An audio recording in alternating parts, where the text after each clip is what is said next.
magandang gabi saan man daw kayo ng mundo naroon ngayon. At mag-iingat po tayong lahat sa kapwa ko po OFW. Ayan. Shout out sa lahat. Ayan. At kila Kuya Bal, shout out. Kalinga Prab at kay Ate Edna Vlogs. So ayan guys, no, itong video ko na to ay abad po sa pagpunta nila ng Palawan, nila Kalinga Prab. At sila Kuya Bal naman po ay pagpunta nila ng Samar. So, ayan po, para po, maano lang natin, ma-promote lang natin kung saan, ano yung kaganapan na mangyayari sa Team Kalingap, no? Ayan, isa sa mga, ano po, dapat natin suportahan yung, halimbawa, landing pad ni Kuya Bal Santos Matubang. Ayan, pupunta po siya ng Samar sa hindi pa po alam ng iba na ang landing pad po na tinatag ni Kuya Bal Santos Matubang ay 4 na po at ito ay ang Gumaka landing pad na pinamumunuan po ito ni Jay Morelo at ang kanyang deputy po ay si Kalinga Lydia. Tapos po mayroon sila doong mga scouter, ayan, si Maramara, si Kalingap Jubal, ayan, isa pong PWD. Tapos po doon po sa doon Sorsogon ay si Kalingap Jose, ayan. At ang deputy niya po doon ay si Tatay Papsi. At sa naman po sa Davao ay si Kalingap Mick Agnes Vlog. Ayun po yung mag-asawa po ito na deputy po at ambassador, no?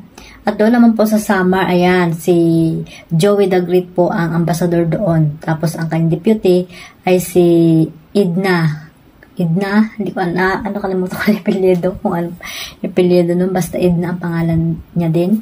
So, ayan guys, doon sila Kuya Bal pupunta ng Samar at may mga kasamahan po sila doon pupunta. I think mga 25 daw silang pupunta doon, di ba? Napakasaya mga kalingap.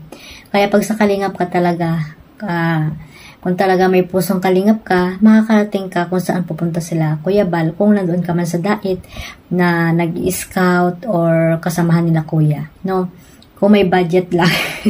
Kung may budget lang si Kuya ay talagang makakasama ka at syempre ikaw, di ba? So ayan mga kalingap, no, ito yung pupuntahan nila Kuya Bal doon sa Samar at doon sila bibigay ng ayuda syempre, kaya nga pupunta sila doon para doon naman nila ipalaganap ang paglingap, di ba? Kaya niya itinatag ni Kuya Bal Santos ang landing pad para maipalaganap ang mga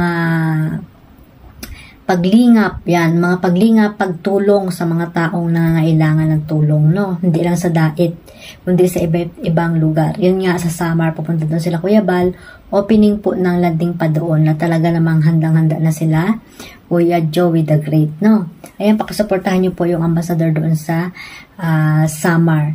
At ayun nga guys, no, sila Kalinga, Kalinga Prab naman ay pupunta ng Palawan, na yan, kasama siyempre yung love team na Jomcar at ang Idsay. Talagang kaabang-abang ito mga Kalingap, mga ka-Jomcar, mga ka-Idsay, no? Abangan po natin yung pagpunta doon nila sa Palawan kung ano po yung mga pangyayari. Kaya abangan po natin at syempre suportahan natin ang pagpunta nila doon sa Samar at sa Palawan nila Kuya Bal at nila Kalinga Prab. So ayan guys, no, sa mga hindi pa nakaka-subscribe diyan sa mga ambassador na tinatag ni Kuya Bal na sa mga landing pad, ayan, paki-subscribe nyo na po at panoorin nyo po yung mga charity works nilang ginagawa at talaga namang marami sila at talaga masisipag silang mag-scout, ayan, maghanap ng mga matutulungan na naghihirap dyan sa Pilipinas.